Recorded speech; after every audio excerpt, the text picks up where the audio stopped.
Hello guys, nandito naman po tayo sa walang kakwentang-kwentang video. Ayan guys, nasa store ako ngayon. Ayan, papakita ko sa inyo kung gaano nakamahal ang presyo ngayon dito sa Canada, kung gaano nakamahal ang mga bilihin. Ayan, nakakagulat talaga guys. Tara, tignan natin. Umpisahan natin sa sa mangga. Ayan guys, sa mango, tingnan nyo. Yan, ang isang peraso niyan, guys, 300.99. Nasa $4, 160 pesos ang isa niyan, guys. Isang peraso lang yan, ha? Isang peraso lang yan. Mangga, 160 pesos. O, yan. Yung kalahating kilo naman ng ganitong kaliliit na green apple, yung kalahating kilo, kasi, per pounds 1.39. 55 pesos na yan, kalahating kilo ng maliliit na ganyan. Yan, ganyang kamahal, guys. Kaya kailangan magtaas na rin ang sahod namin dito, guys. Ayan. Pomelo, guys. Isang piraso. 3.99 ang isang piraso ng pomelo dito. 160 pesos ang isa. Isipin nyo, 160 pesos, isang pomelo lang. Ewan ko lang sa Pilipinas kung magkano ang pomelo. Kasi, ang alam ko, medyo mahal din dyan. Pero dito, nasa 160 pesos ang pomelo. Ayan, tignan naman natin ang melon. Yan, isang pirasong melon. Guys, magkano ang melon dyan sa atin? Dito ay nasa 160 pesos din kasi 3.98 dollars ang isang piraso. 160 pesos ang isa. Melon lang yan. Ayan, pinya.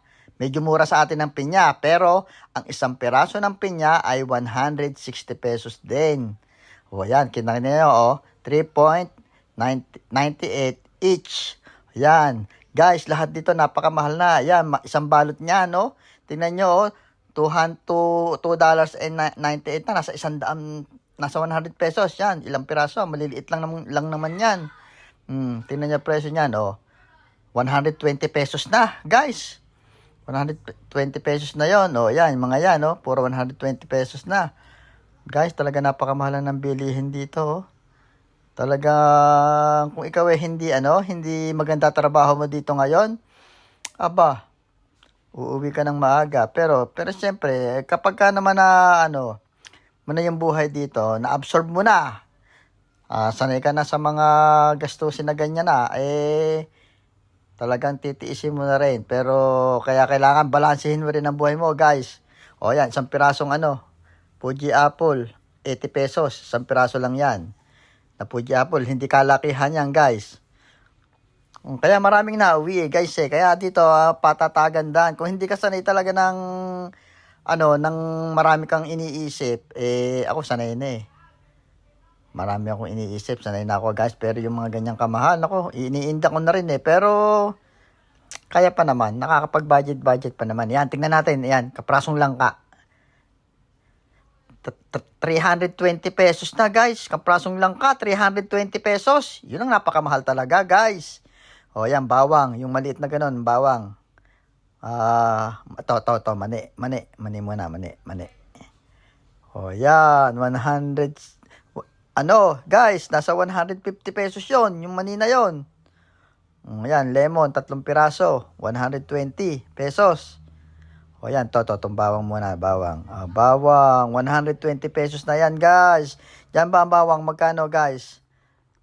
Guys, napakamahal talaga. Hindi na kaya. Ayan, yung malaking bawang, ayan. 320 pesos yung kanyang bawang. Ito. 120. Lettuce. Lettuce na bilog yata yan. Lettuce. Cauliflower. Sa Pilipinas, mahal ang cauliflower Dito, yung ganyang isang piraso, 120 pesos yan. Yung cauliflower na ganyan. Yan, yung mga maliliit na carrots naman, nasa dito yan, nasa 100. Ayan 100 pesos. 100. Yan, napakamahal guys. Kaya talagang mais tayo, mais, mga 5 pirasong mais. 320 guys, 5 pirasong mais lang yan. Ganyang kamahal. Kailangan na natang madagdagan ng trabaho. Kailangan ng romonda ng gabi guys. Sa mahal ng bilihin. Kaya pala ang daming ngayon sa Canada yung mahilig mag-vlog. Kasi ano, nagaano sila na kumita kahit punti. O, timo, bilog-bilog na talong, mga 5 piraso. O, ano na, magkano na yan guys? 120 pesos na, 100 ano? 50 pesos. 150 pesos na yon guys.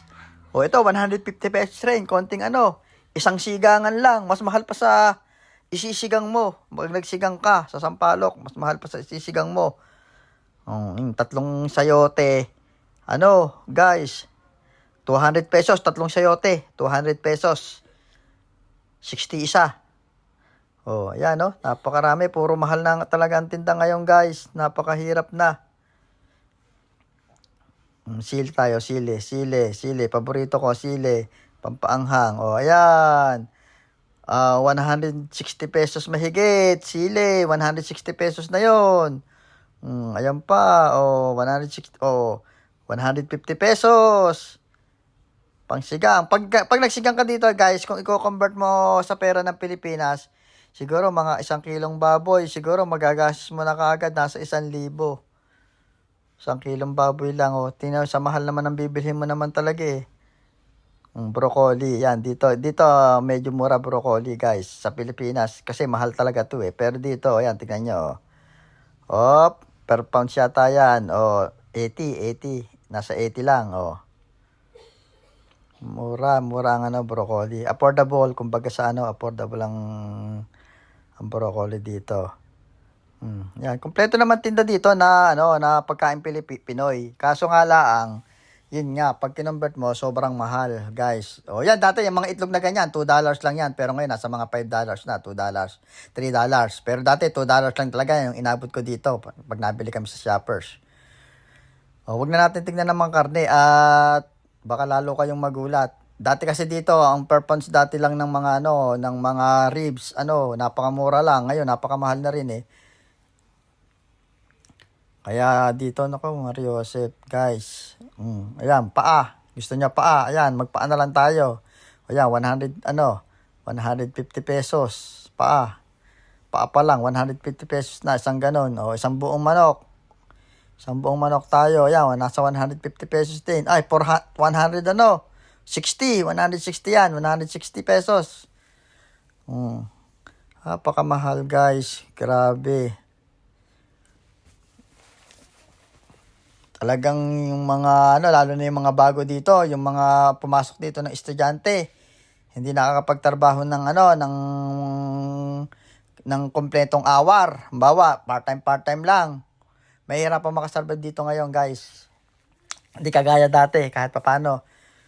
Ngayon, mahirapan na talaga makasurvive. Tingnan natin Man Tomas. Yan, isang bote. Magkano sa atin isang boteng Man Tomas?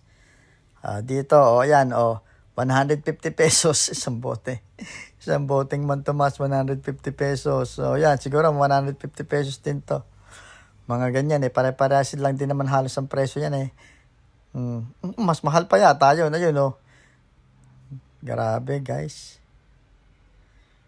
Hindi na talaga kaya. Yan. Kompleto nga ang bilihin ng mga Pampilipino, napakamahal naman.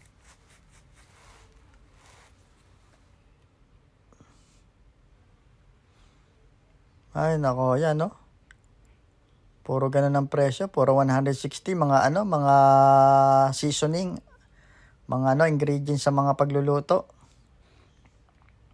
Nakakita ko Nike Dunks, ang ganda ng colorway. Tingnan natin yung mga guys, yung mga hotdog tocino. Yung mga frozen na yan. Yan, yung hotdog, guys.